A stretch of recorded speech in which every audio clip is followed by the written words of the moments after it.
하나님 너를 만드신 분 함께 찬양하시면서 5월 24일 중고등부 연합예배 시작하겠습니다.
고백하겠습니다.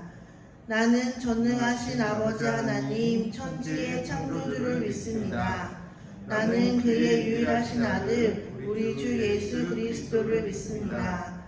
그는 성령으로 잉태되어 동정녀 마리아에게서 나시고 본디오 빌라도에게 고난을 받아 십자가에 못 박혀 죽으시고 장사된 지 사흘 만에 죽은 자 가운데서 다시 살아나셨으며 하늘에 오르시어 전능하신 아버지 하나님 우편에 앉아 계시다가 거기로부터 살아있는 자와 죽은 자를 심판하러 오십니다.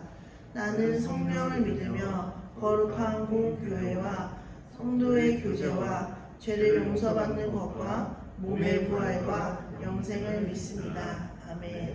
찬송가 50장 1절 함께 부르시면서 봉헌하시는 시간 갖겠습니다.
하겠습니다. 기도하시겠습니다. 사랑의 하나님, 저희가 무사히 한 주를 보내고 이렇게 영상으로라도 같이 마음을 나누며 예배하는 것을 허락하신 주님 감사합니다. 우리 풍기쁜 중등부 언니, 오빠, 친구, 동생들 코로나19로 인해 뭔가 마음이 많이 지쳐있겠지만 그 안에서도 하나님을 향한 사랑을 저버리지 않고 힘든 시간 속에서도 믿음으로 이겨낼 수 있도록 주님께서 힘주세요. 모든 학년이 힘들겠지만 그중 고3 언니 오빠들이 무너지지 않고 힘낼 수 있도록 도와주세요. 우리 전도사님, 선생님의 건강도 항상 보살펴 주세요. 이 모든 말씀 우리 주 예수 그리스도의 이름으로 기도드립니다. 아멘. 오늘 함께 읽을 하나님의 말씀은 요한복음 14장 21절의 말씀입니다. 요한복음 14장 21절의 말씀입니다. 전도사님이 읽겠습니다. 나의 계명을 지키는 자라야 나를 사랑하는 자니 나를 사랑하는 자는 내 아버지께 사랑을 받을 것이요 나도 그를 사랑하여 그에게 나를 나타내리라. 아멘. 오늘은 더 알기 원해요 라는 제목으로 하나님의 말씀을 증거하도록 하겠습니다. 앞으로도 온라인 예배와 오프라인 예배가 병행을 해야겠지만 이렇게 오랜만에 자리에 모여서 예배를 드리게 되어 전도사님의 기분이 상당히 좋습니다. 고등부 친구들은 저를 잘 모를 수도 있을 것 같아서 제 소개를 해보자면 중등부에서 텐션의 여왕을 맡고 있는 민정은 전도사라고 합니다.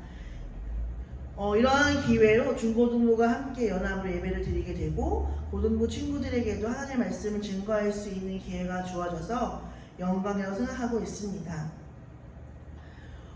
오늘은 이 시작을 중등부, 고등부 친구들 중에 누가 더 하나님의 말씀을 잘 알고 있나 간단하게 퀴즈를 준비해 보았습니다. 객관식이고요.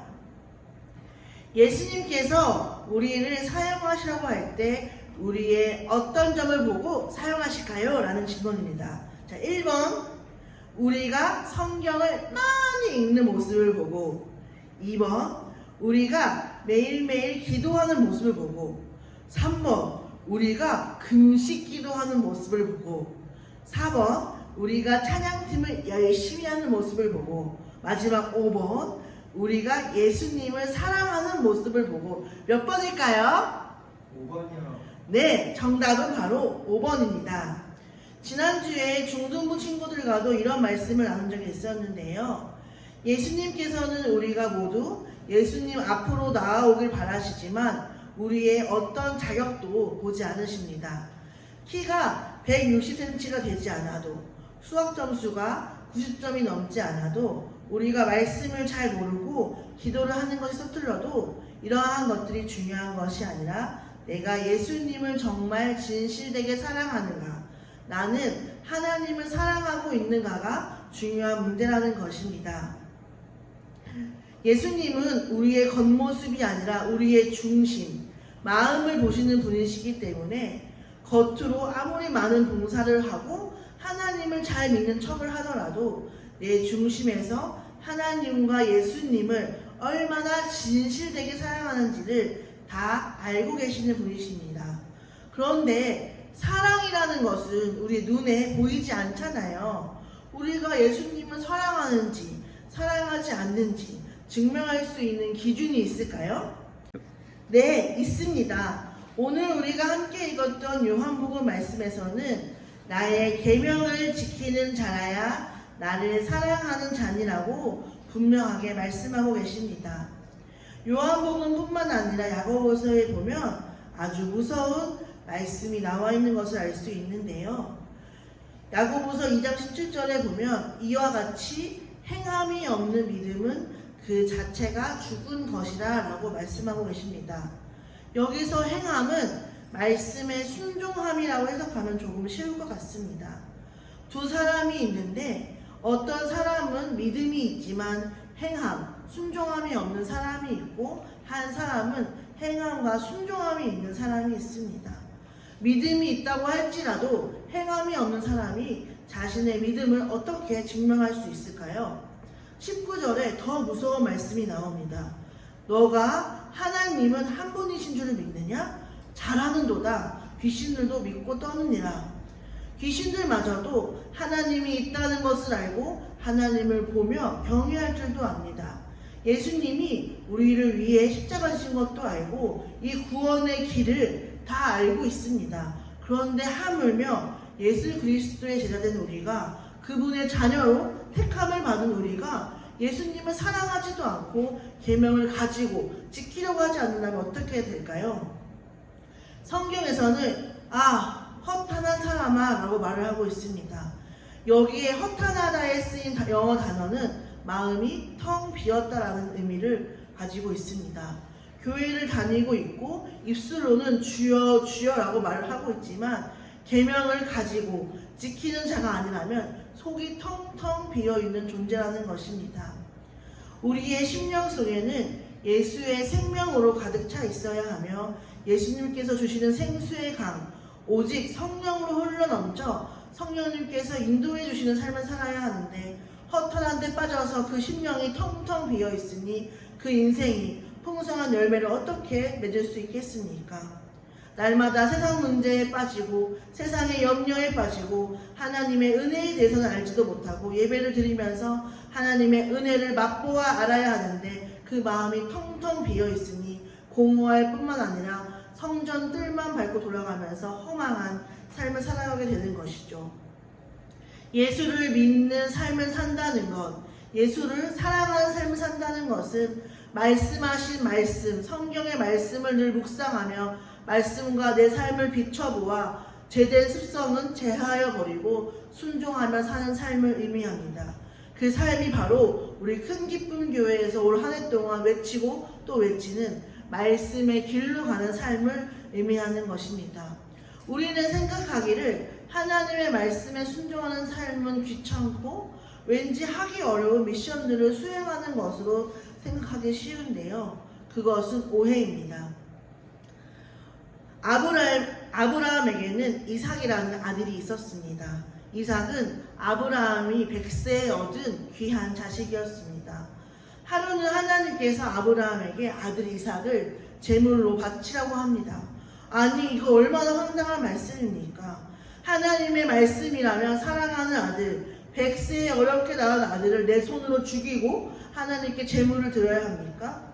아니요. 하나님은 자신의 말씀에 순종함을 통해서 하기 어려운 일들을 억지로 감당하라고 말씀하시는 것이 아니라 하나님을 더 알아가는 수단으로 삼으십니다.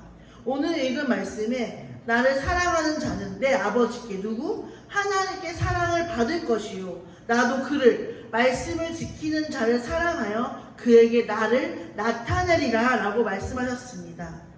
아브라함은 이삭 번제 사건을 통하여 하나님을 경외하는 법을 알게 되었을 뿐만 아니라 그의 믿음이 하나님 앞에 의롭다 인정을 받을 수 있게 되었습니다. 무슨 의미냐면, 예를 들어 성경에서 사랑하라라는 계명을 가지고 지키려고 할 때 이 말씀을 순종할 수 있는 힘과 능력을 주시는 분은 누구십니까? 예수 그리스도입니다. 예수님께서 이 말씀을 나의 삶 가운데서 지킬 수 있도록 해주셔서 예수님이 얼마나 사랑이 많으신 분인가를 나로 하여금 알게 하시는 분이시라는 것입니다. 그래서 우리는 성경책을 대할 때 미션 66권으로 여기는 것이 아니라 내 안에 내주하시는 성령 하나님, 나를 도와주셔서 이 말씀을 순종할 수 있는 힘과 능력을 주시고 말씀이 내 삶 속에서 실제가 되는 역사가 일어날 수 있게 해주세요라고 기도할 수 있어야 한다는 것입니다. 그럴 때 무슨 일이 일어나는 줄 아십니까? 우리가 이전에 알지 못했던 하나님의 성품, 우리를 향한 계획들을 하나하나 알게 될 뿐만 아니라 하나님을 더욱 알아가며 하나님을 더욱 사랑하게 됩니다. 우리가 지금까지 알고 있던 하나님은 빙산의 일각입니다.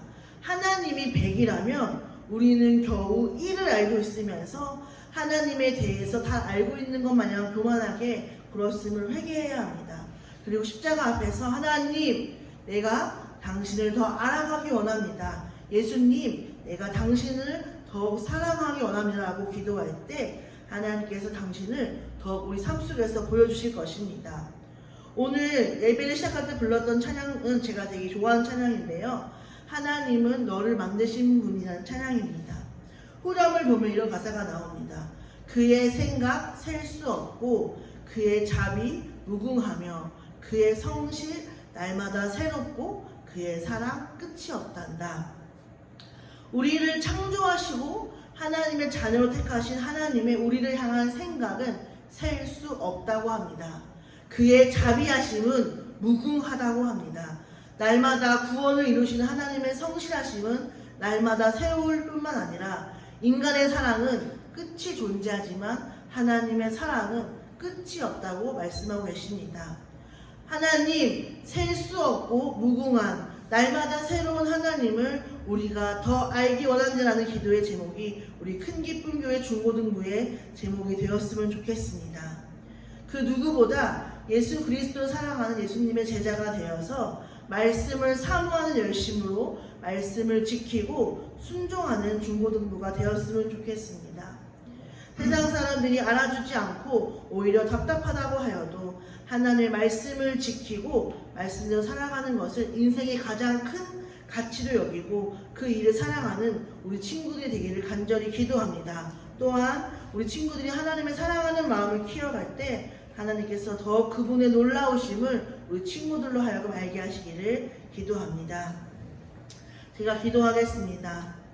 하나님, 우리가 하나님을 사랑한다는 고백이 거짓이 되지 않도록 말씀을 가지고 지킬 수 있는 자들 될 수 있도록 아버지께서 허락하여 주시옵소서. 우리가 알고 있는 것보다 더 크고 놀라우신 주님을 우리 삶 속에서 알아가며 날마다 하나님을 더욱 알아가고 하나님을 더욱 사랑할 수 있는 저희 중등부와 고등부 친구들 될 수 있도록 하나님 허락하여 주시옵소서. 감사드리며 이 모든 말씀 예수님의 이름으로 기도드렸습니다. 아멘. 주기도문 하심으로 예배를 마치겠습니다. 하늘에 계신 우리 아버지여, 아버지의 이름을 거룩하게 하시며 아버지의 나라가 오게 하시며 아버지의 뜻이 하늘에서와 같이 땅에서도 이루어지게 하소서. 오늘 우리에게 일용할 양식을 주시고 우리가 우리에게 잘못한 사람을 용서해 준 것 같이 우리 죄를 용서하여 주시고 우리를 시험에 빠지지 않게 하시고 악에서 구하소서. 나라와 권능과 영광이 영원히 아버지의 것입니다. 아멘.